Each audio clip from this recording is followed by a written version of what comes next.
యేసు ప్రభు వారి శ్రేష్టమైన నామం పెట్టి వేడుకుంటున్నాం తండ్రి. ఆమేన్. మంచిది. వాక్యానికి విలువిచ్చిన ఏ వ్యక్తి అయినా, కుటుంబమైనా, ప్రపంచమైన, సంఘమైన ఎన్నడూ కూడా పాడైనట్లు ప్రపంచంలో లేదు. ఆయన వాక్యం ద్వారానే ప్రపంచాలన్నీ నిర్మితమైనవి. అన్ని జనుల వివాహంలో అయితే ఓంకార శబ్దంతో గణపతి పూజతో ఆరంభమవుతుంది. అయితే మన వివాహాలు వచ్చేసి వాక్యముతో ఆరంభమవుతుంది. ఆది యందు వాక్యం ఉండెను, వాక్యము దేవుని యొద్ద ఉండెను, వాక్యమే దేవుడి ఉండెను. అందుకని మన పూజ అంతా కూడా ఎవరై ఉన్నారు? వాక్యమే. వాక్యము వినటం, శ్రద్ధగా గౌరవించి కూర్చోవడం అనేది పూజ చేయటమే. పూజ అనేది ఏంటో తెలుసా? సమయం కేటాయించి గౌరవించడం అనేదాన్ని పూజ అంటాం.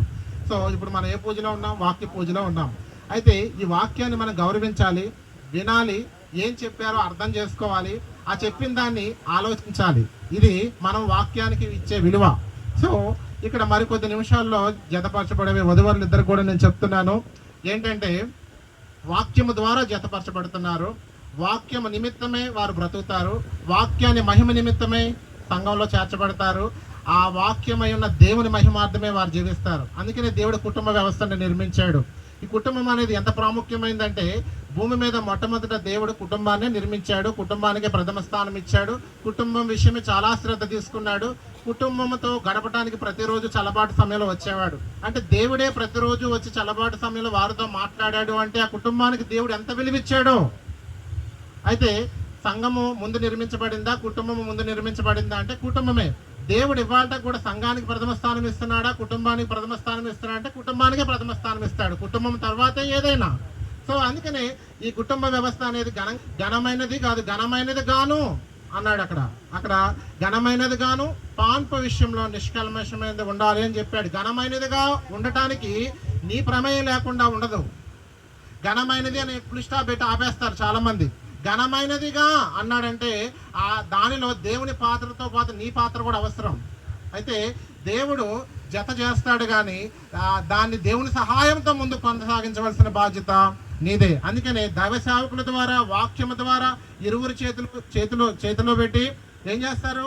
వాక్య ప్రమాణాలతో ఆ వివాహాన్ని ముద్రేస్తారు. ఇది ఆత్మ సంబంధమైన నిర్ధారణ. భౌతికంగా రిజిస్టర్ మ్యారేజ్ ఉండాలి కాబట్టి సర్టిఫై చేస్తారు రిజిస్ట్రార్ గారు. సో ఈ వివాహానికి ఎంత విలువ ఉంటే నువ్వు ఎన్ని ప్రాంతాల నుంచి వచ్చావు? బట్టల విషయంలో శ్రద్ధ తీసుకున్నావు, ప్రయాణం విషయంలో శ్రద్ధ తీసుకున్నావు, ఇక్కడ రావడానికి నీ షెడ్యూల్స్ ఎన్నో ఉండుంటాయి, వాటిని అన్ని క్యాన్సిల్ చేసి వివాహానికి వెళ్ళాలని వచ్చి ఉంటావు. అంటే ఈ వివాహానికి నువ్వు ఎంత ప్రాముఖ్యత ఇచ్చావో అర్థమవుతుంది. అదే అలాగని ఒక సామాన్యమైన వ్యక్తిగా, ఒక బంధువుగా, స్నేహితుడుగా నువ్వే ఈ వివాహాన్ని విలువిస్తే దేవుడు ఎంత ప్రాముఖ్యత ఇచ్చి ఉండాలి ఈ వివాహానికి.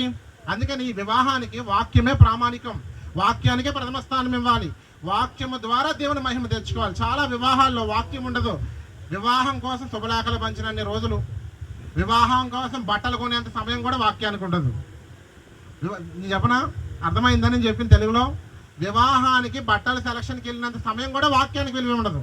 ఒకడు వచ్చేస్తాడు, భోజనాల టైం అయింది అంటాడు. ఇంకొకడు వచ్చేస్తాడు, ఎంతసేపు కూర్చోవాలంటాడు. ఇంకొకడు వచ్చేస్తాడు, ఈ త్వరగా ముగించండి అంటారు. ఇవన్నీ ఇక్కడే. బట్టలకు వెళ్ళినప్పుడు త్వరగా ముగించని అంటారు. శుభలేఖలు డిజైన్ చేసేటప్పుడు తొందరగా ముగించదని అంటారు. స్వీట్లు పంచేటప్పుడు త్వరగా ముగించండి అంటారు. శుభలేఖలు పంచేటప్పుడు ఒక్కో